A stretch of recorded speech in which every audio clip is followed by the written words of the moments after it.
Hello and welcome, delightful viewers. I'm Rose from beautiful Orange County. We, the empathetic American people, celebrate in your honor the loving spiritual atmosphere that you helped to establish in our world. May you be ever more uplifted.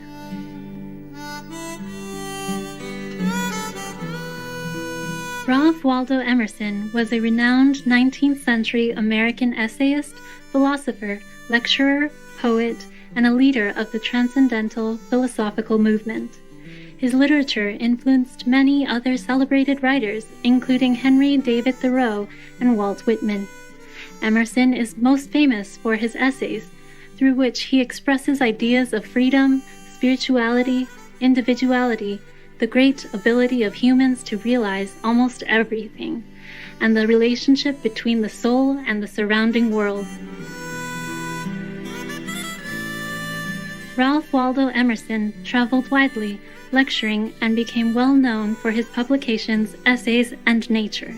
The essay Nature emphasizes the spirituality of nature, which he referred to as the universal being, and the human-nature connection.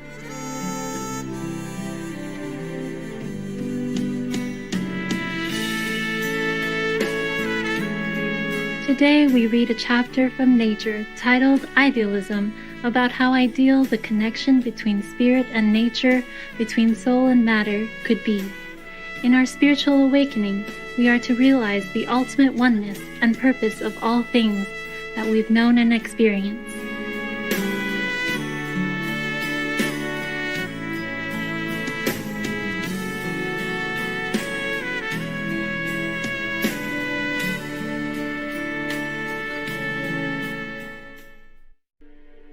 Idealism. Thus is the unspeakable but intelligible and practicable meaning of the world conveyed to man, the immortal pupil, in every object of sense.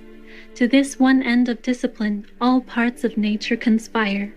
A noble doubt perpetually suggests itself whether this end be not the final cause of the universe, and whether nature outwardly exists. It is a sufficient account of that appearance we call the world that God will teach a human mind, and so makes it the receiver of a certain number of congruent sensations, which we call sun and moon, man and woman, house and trade.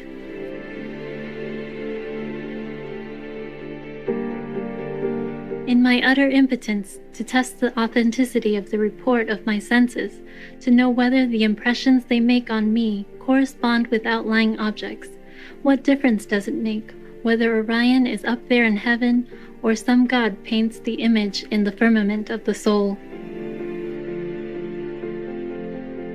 The relations of parts, and the end of the whole remaining the same, what is the difference whether land and sea interact, and worlds revolve and intermingle without number or end, deep yawning under deep, and galaxy balancing galaxy, throughout absolute space, or whether without relations of time and space, the same appearances are inscribed in the constant faith of man.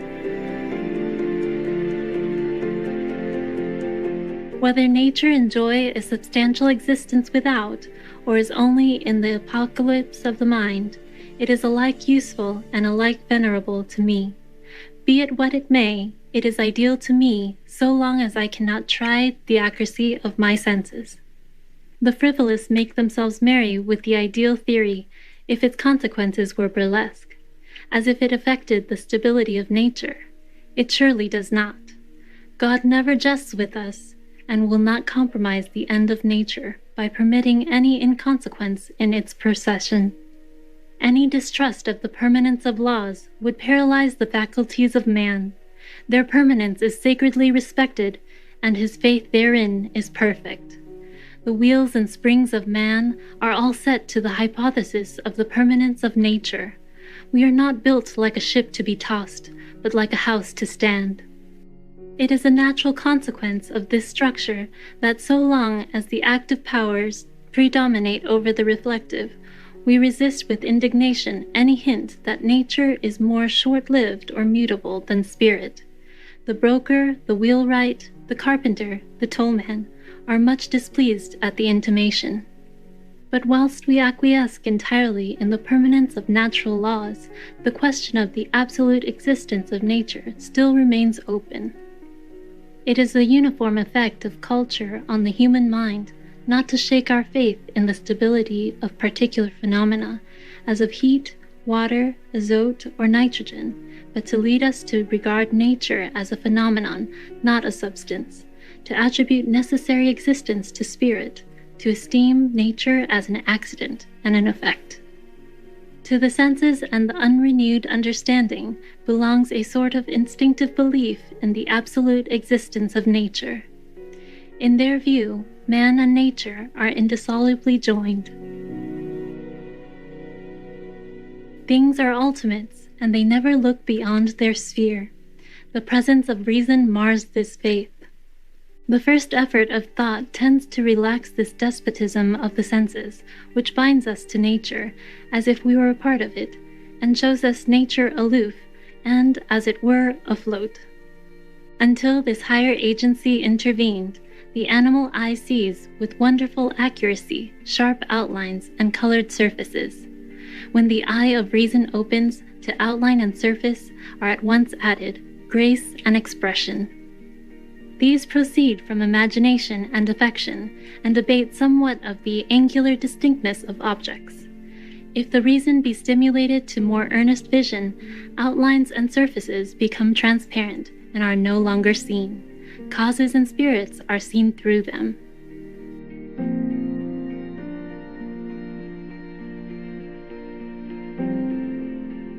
The best moments of life are these delicious awakenings of the higher powers and the reverential withdrawing of nature before its God.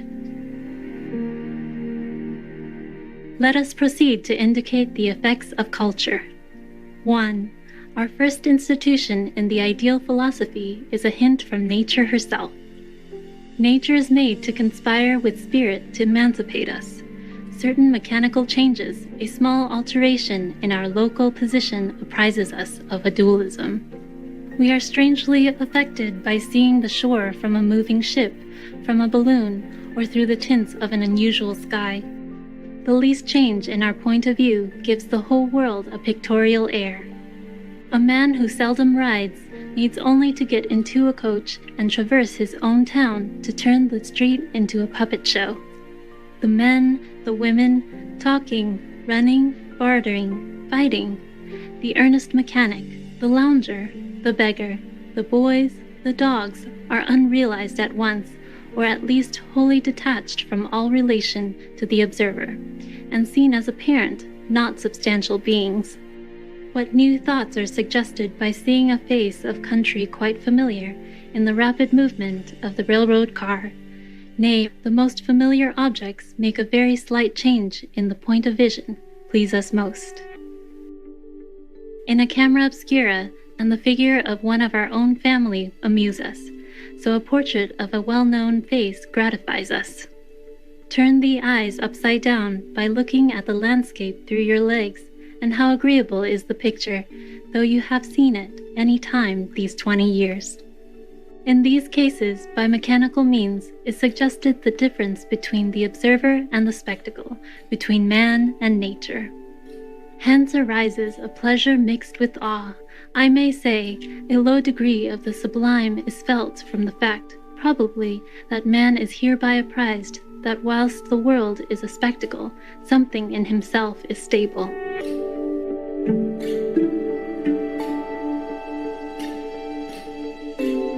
2. In a higher manner, the poet communicates the same pleasure.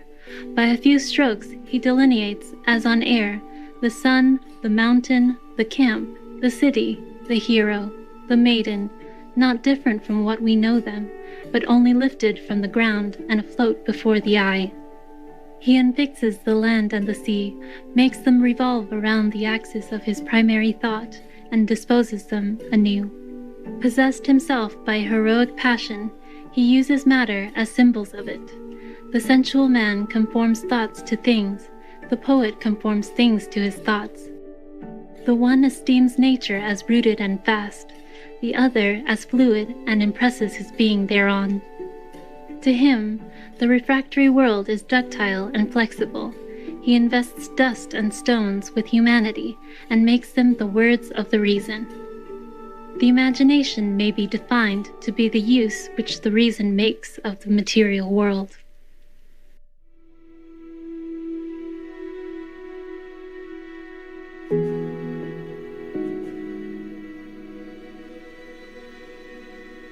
Shakespeare possesses the power of subordinating nature for the purposes of expression beyond all poets. His imperial muse tosses the creation like a bauble from hand to hand and uses it to embody any caprice of thought that is uppermost in his mind. The remotest spaces of nature are visited, and the farthest sundered things are brought together by a subtle spiritual connection.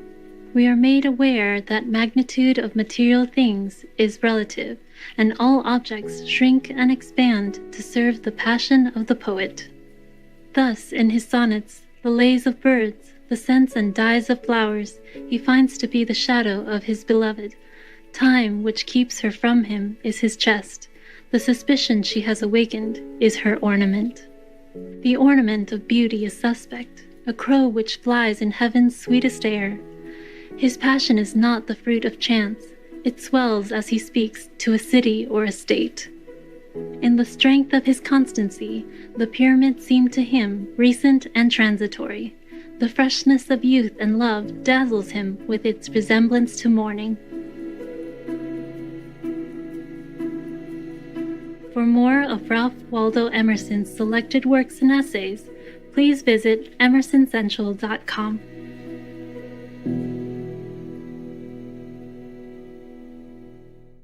Gracious viewers, we are grateful for your presence on today's Words of Wisdom.